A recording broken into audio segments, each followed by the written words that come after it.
महागठबंधन को चुनौती मान रहे हैं अंतिम समय? महागठबंधन तो यहाँ है ही नहीं। यहाँ पर तो पहली बात तो आरजेडी है। यहाँ पर लड़ाई सीधे सम्राट सरकार और प्रशांत किशोर में है।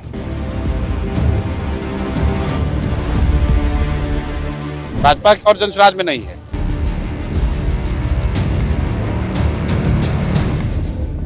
बिहार में मुख्यमंत्री एक ऐसे व्यक्ति हैं जो बिहार की जनता को स्वीकार्य नहीं है। उनका चाल चरित्र चेहरा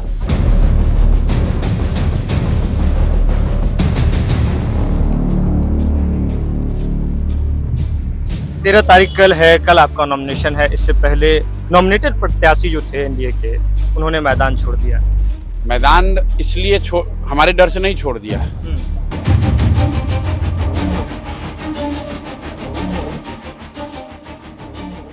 नमस्कार, लाइव देख रहे हैं आप। इस वक्त हमारे साथ बातचीत के लिए जनसुराज के सूत्रधार प्रशांत किशोर जी मौजूद हैं। बांकीपुर में आप उतरे हुए हैं, लोगों से लगातार मुलाकात कर रहे हैं, जनसभा कर रहे हैं। क्या फीडबैक क्या मिल रहा है लोगों का? फीडबैक ये मिल रहा है कि लोग बदलाव चाहते हैं जी। लोग बदलाव चाहते हैं और नवंबर 2025 में जो बिहार में गलती हुई है, बदलाव की चाहत को 10,000 रुपए की बोझ के तले दबा दिया गया, उसका हिसाब कहीं न कहीं बिहार की सबसे प्रबुद्ध और पढ़े लिखे और समझदार जो लोग हैं, वो बांकीपुर में मतदाता है, वो उसका हिसाब अभी करेंगे। प्रशांत जी, 2025 के भी चुनावी समर में आप लोग मैदान में थे। एक बात तो जरूर समझ आ गई होगी कि राजनीति और बिहार में जातीय समीकरण से चलता है, और ऐसे में यहाँ कायस्थ वोटर बहुल क्षेत्र है, इसके साथ ही अलग अलग जाति का समीकरण है। कौन सा समीकरण प्रशांत किशोर लेकर आएंगे? आप लोग समझा रहे हैं तो हम समझ रहे हैं, हमको तो राजनीति की समझ है नहीं। बिहार के पत्रकार और विशेषज्ञ ये बताएंगे कि राजनीति कैसे चलती है और जात पर वोट पड़ता है। तो आप ये बताइए कि जिस जातीय समीकरण की आप बात कर रहे हैं, यहाँ बांकीपुर से जो भी जीते हैं, जो लोगों ने नरेंद्र मोदी जी को वोट दिया है, नरेंद्र मोदी की जाति के कितने लोग यहाँ रहते हैं? मतलब बिहार के पत्रकारों को ये बोलते हुए ये समझ भी कई बार नहीं आता है कि आप बिहार को और बदनाम कर रहे हैं। किस राज्य में जाति नहीं है? क्या उत्तर प्रदेश में, कर्नाटक में, तमिलनाडु में, गुजरात में जातियों की चर्चा नहीं होती है? लेकिन आप लोगों ने ऐसे भूमिका बना दी है कि बिहार में हर चीज जाति पर ही होता है।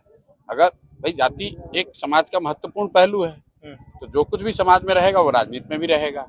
समाज में भ्रष्टाचार है तो राजनीति में भी भ्रष्टाचार है। समाज में हिंदू मुसलमान है तो राजनीति में भी हिंदू मुसलमान है। लेकिन जब राजनीति की चर्चा होती है, पिछले 30 साल से यहाँ ऐसा डिस्कोर्स बना दिया गया है कि हर चीज सिर्फ जाति ही है। अगर हर चीज सिर्फ जाति ही है, तब तो केसी सिन्हा खड़े थे कुम्हरार से, उनसे बड़ा कोई कायस्थ तो बड़ा नाम तो है नहीं, तो सारे कायस्थ समाज के लोग उनको वोट दे देते, वो जीत जाते। इतना अगर आसान होता, मैं इतना ओवर सिंप्लीफाई करके आप लोग बताते हैं और इस अथॉरिटी से बताते हैं कि आप विशेषज्ञ हैं, आपने कोई इस पे रिसर्च किया हुआ है। ऐसा लोगों का मानना है कि जाति पर वोट पड़ता है, उसमें कुछ सच्चाई है। जाति एक फैक्टर है, जाति एकमात्र फैक्टर नहीं है। प्रशांत किशोर किन मुद्दों को लेकर के जा रहे हैं लोगों के बीच? मुद्दे बिल्कुल सीधे हैं। बिहार में बदलाव के लिए लोग 2 नवंबर में 25 में वोट करना चाहते थे। सरकारी संसाधनों का दुरुपयोग, 10,000 रुपए से जो वोट खरीदा गया, उसकी वजह से बदलाव नहीं हुआ। वो तो जो होना था हो गया। यहाँ पर मुद्दा क्लियर है। बिहार में मुख्यमंत्री एक ऐसे व्यक्ति हैं जो बिहार की जनता को स्वीकार्य नहीं है। उनका चाल चरित्र चेहरा कोई प्रेरणादायक नहीं है। तो ऐसा हम लोग को लगता है कि बांकीपुर का जो उपचुनाव है वो इस सरकार पे रेफरेंडम है, और अगर लोग चाहते हैं कि सम्राट चौधरी के जगह कोई काबिल चरित्रवान व्यक्ति बिहार का मुख्यमंत्री हो, तो बांकीपुर में उनको भाजपा को हराना चाहिए। अगर लोग चाहते हैं कि भाजपा का जो राजनीतिक अहंकार है, जहां वो कह रहे हैं कि हम लोग कुत्ता बिल्ली को भी अगर लड़ाएंगे तो बांकीपुर की जनता हम ही को वोट देगी, उस अहंकार पर अंकुश लगाना चाहते हैं, तो आपको भाजपा को हराना चाहिए। अगर पूरे व्यवस्था को जहाँ जीते हुए लोग जीत गए और अब मानकर बैठ गए कि अगले चुनाव तक कुछ नहीं करना है, अगला चुनाव फिर आएगा, जाति धर्म की बात होगी, मोदी जी का नाम रहेगा, लालू जी का डर रहेगा, फिर वोट मिल जाएगा, उस व्यवस्था को, उन चुने हुए प्रतिनिधियों को अगर आप जवाबदेह बनाना चाहते हैं, तो इसलिए भाजपा को हराइए, ताकि यहाँ पर जो व्यवस्था है वो अकाउंटेबल बने। हमारे विधायक बनने से, नहीं बनने से बिहार नहीं सुधरेगा। जब लोग वोट देने का तरीका सही करेंगे तब सुधार होगा। 13 तारीख कल है, कल आपका नॉमिनेशन है। इससे पहले नॉमिनेटेड प्रत्याशी जो थे एनडीए के, उन्होंने मैदान छोड़ दिया। मैदान इसलिए हमारे डर से नहीं छोड़ दिया। हमारा तो कोई बांकीपुर में कोई बहुत बड़ा संगठन नहीं है। हम यहाँ पिछले 10-15 दिनों से घूम रहे हैं, काम कर रहे हैं। तो अगर भाजपा जिसके डर से दूसरे के प्रत्याशी भागते हैं, जिस पर ये आरोप है कि वो दूसरों के प्रत्याशियों को खरीदते हैं, ईडी से, सीबीआई से, इनकम टैक्स से डराते हैं, उनका प्रत्याशी भागा है और उस क्षेत्र से भागा है जिसको आप लोग उनका गढ़ बताते हैं। तो आप समझ लीजिए कि जनता का कितना दबाव है।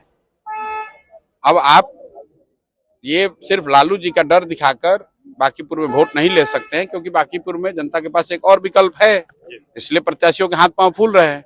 और मेरा आपसे आग्रह है कि अभी जो नए प्रत्याशी जिसकी भी घोषणा हुई है भाजपा की ओर से, उनका जाकर 5 मिनट आप लोग इंटरव्यू लीजिए, ताकि जनता को समझ में आए कि ये कौन है, इनका प्रोफाइल क्या है और महत्वपूर्ण विषयों पर इनकी सोच क्या है। महागठबंधन को चुनौती मान रहे हैं अंतिम भाई महागठबंधन तो यहाँ है ही नहीं। यहाँ पर तो पहली बात तो आरजेडी है, यहाँ पर लड़ाई सीधे सम्राट सरकार और प्रशांत किशोर में है। भाजपा में भी, भाजपा और जनसुराज में नहीं है। सम्राट चौधरी की सरकार, उनके प्रतिनिधि और प्रशांत किशोर में है। तो अभी हमारे साथ जनसुराज के सूत्रधार प्रशांत किशोर बातचीत कर रहे थे। बेबाकी से उन्होंने हर एक मुद्दे पर, हर एक सवाल पर अपनी राय रखी है और सीधे तौर पे बताया है कि बांकीपुर में महागठबंधन तो है ही नहीं, आरजेडी के कैंडिडेट हैं, लेकिन चुनौती नहीं है। चुनौती सीधे सम्राट सरकार और प्रशांत किशोर के बीच में है। इसके साथ ही प्रशांत किशोर यह भी बता रहे थे कि बीजेपी ने जो है क्यों अपने प्रत्याशी को वहां से हटाया, क्यों प्रत्याशी को बदला। इसके साथ ही प्रशांत किशोर यह भी बता रहे थे कि इस बार कौन सा समीकरण प्रशांत किशोर के साथ काम कर रहा है, किस समीकरण के बदौलत प्रशांत किशोर जीत का दावा कर रहे हैं और कह रहे हैं कि जब 3 अगस्त को रिजल्ट आएगा तो प्रशांत किशोर के ही सिर पर जीत का सेहरा बनेगा। यह खबर आप लाइव सिटीज के यूट्यूब पर देख रहे हैं तो आप सब्सक्राइब कर लें, फेसबुक पर देख रहे हैं तो फॉलो कर लें, जुड़ रहे हैं लाइव सिटीज के साथ। लाइव सिटीज पर खबर का सिलसिला लगातार जारी है। मैं सुमन हूं और आप लाइव सिटीज देख रहे हैं। महागठबंधन को चुनौती मान रहे हैं अंतिम भाई महागठबंधन तो यहाँ है ही नहीं। यहाँ पर तो पहली बात तो आरजेडी है, यहाँ पर लड़ाई सीधे सम्राट सरकार और प्रशांत किशोर में है। भाजपा और जनसुराज में नहीं है।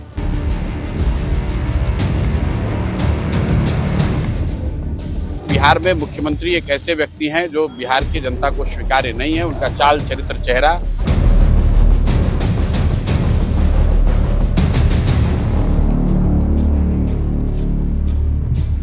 13 तारीख कल है, कल आपका नॉमिनेशन है। इससे पहले नॉमिनेटेड प्रत्याशी जो थे एनडीए के, उन्होंने मैदान छोड़ दिया। मैदान इसलिए हमारे डर से नहीं छोड़ दिया,